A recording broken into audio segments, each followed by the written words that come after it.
دوستم خو تر مارشالۍ ورسېده. اوس د دوستم لور را ولاړه سوې ده او ولایت غواړي.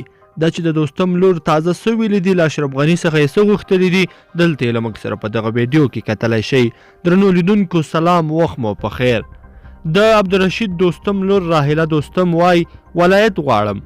عبدالرشید دوستم چې د عبدالله په زور له حکومت څخه د مارشالۍ رتبه ترلاسه کړه، اوس یې لور راهیله دوستم ولایت غواړي تر څو د والي په توګه دنده ترسره کړي. راهیله دوستم په خپلو خبرو کې ویلي دي چې ښځې هم کولی شي چې د وزارتونو، ولایتونو او حزبونو رهبري وکړي. هغې همداراز ویلي چې دلته له ښځو سره ډیر توپیري چلند روان دی او باید دا توپیري چلند نور بند کړی شي. د ملي جنبش ګوند مشر مارشال عبدالرشید دوستم لور راهیله دوستم دا خبرې په خپل ټویټر کړي دي. هغې په خپل ټویټر کې لیکلي چې هغه په کوم ولایت کې د والي د مرستیالۍ په توګه دنده نه غواړي، بلکې غواړي چې د والي په توګه دنده ترسره کړي.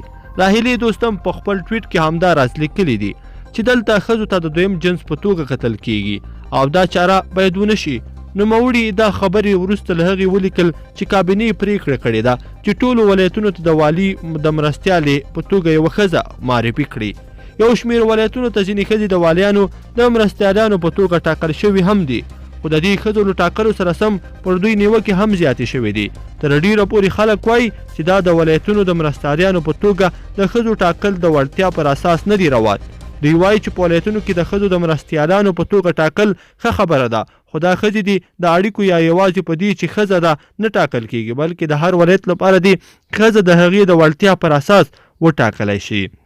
لیدونکو په دې هیله چې دا مطلب به مو راسره تر پایه پورې کتلی وي.